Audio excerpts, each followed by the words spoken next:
Hi, I'm Mark Joff, and I'm in Amsterdam, the Netherlands, and this is the fifth video blog about online advertising, specifically display advertising and malware prevention in display advertising.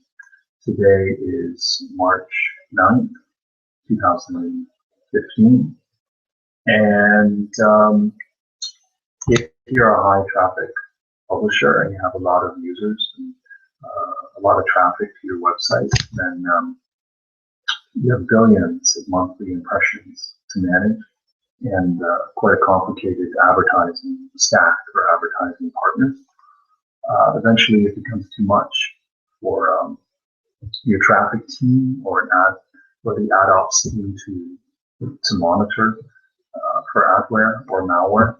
So an option is to hire a partner company that monitors the ad tags and sends alerts when something suspicious shows up. So you get you'll be looking away and you get an alert and it says there's a suspicious alert, and it gives you an ad call chain to investigate.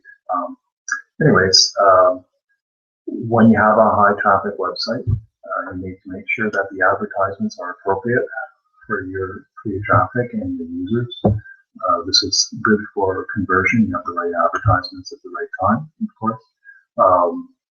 One malware we can call a bad actor. So one bad actor or ad can send a user permanently away from your site, and in addition can affect other advertisers' brand safety on your site too, which is a concern. So an adware partner or a malware prevention partner is an important partner to have when you have a high traffic website. So usually the first line of defense when handling malware is creating a block list. And a growing publisher will create a block list, and that block list can be at the server level. It can be at the partner level. You can say, hey, can you reach out and block this IP or this type of ad or this type of industry, or also you can block at the demand side platform. Same thing. Say, hey, can you just make sure that these particular brands are blocked or IPs are blocked. There are many ways to manage advertisements. Block by industry, for example, let's say tobacco, adult, or gambling. You don't want that on your website, or your network, so you can block that. Or flashy ads, or punch the monkey ads, or use one type of ads. All these can be blocked, and or by domain. Basically, there's so many ways to block, but still somehow, some way, malware manages to get through, piggybacking on ads or something else these bad actors find their way in. And ideally in an ad ops department, a growing publisher will have a test environment, and that test environment is where you test creatives and you say, oh, your new ad partner, let's set up this and test the ad and see how it works, if it's actually displaying correctly too on the website. But sometimes that doesn't happen. And it's a Friday afternoon, and the sales team is eager to see the campaign go up, and they're calling you, or they drop by, your desk, and is it up? Is it up yet? So you may say, well, I'll just put it up anyways without being tested, and then you all go down to the pub, have a great time. Unfortunately, that's a really bad idea. Slecht idee, as we say here in Netherlands and in Dutch. It's better to have an ad tech solution for malware prevention, and you can have a block list too.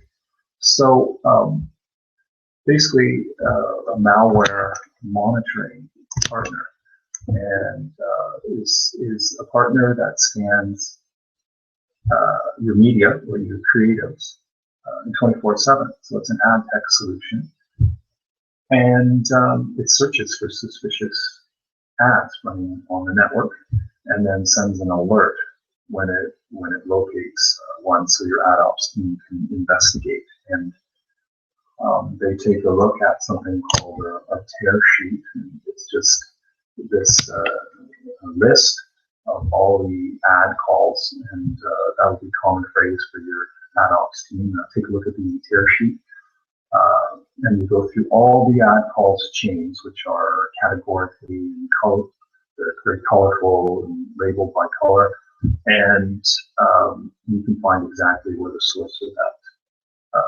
malware is.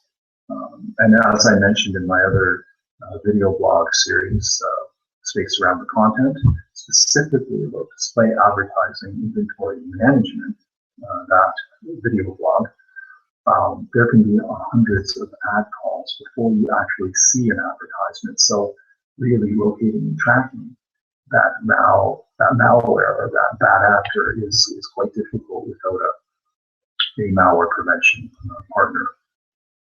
So the malware prevention companies specialize in this, and your ad ops team can reach out to whoever partner it is and get them to block that ad, and then your ad ops team can go back to what they're there for, which is filling IOs and earning additional ad revenue.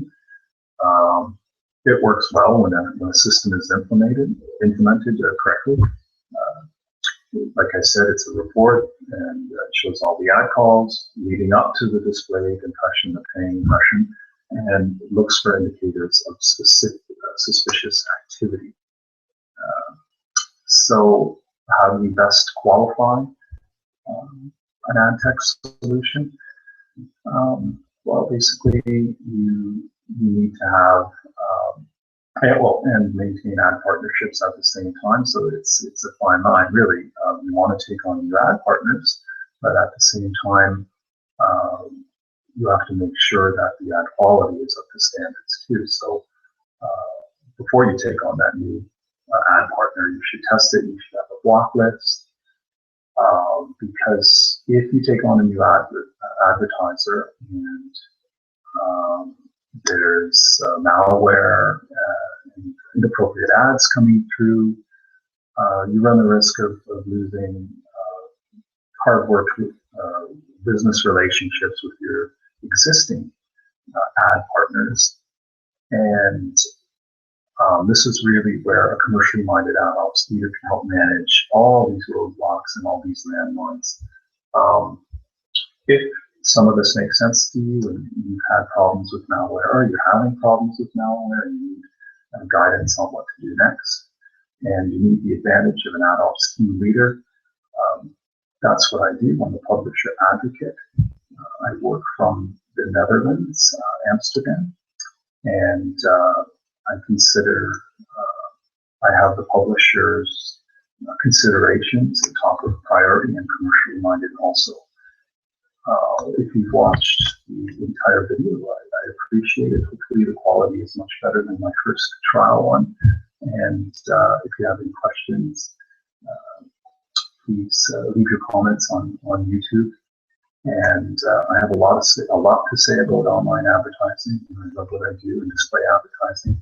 And thank you very much for watching, and fine a doc.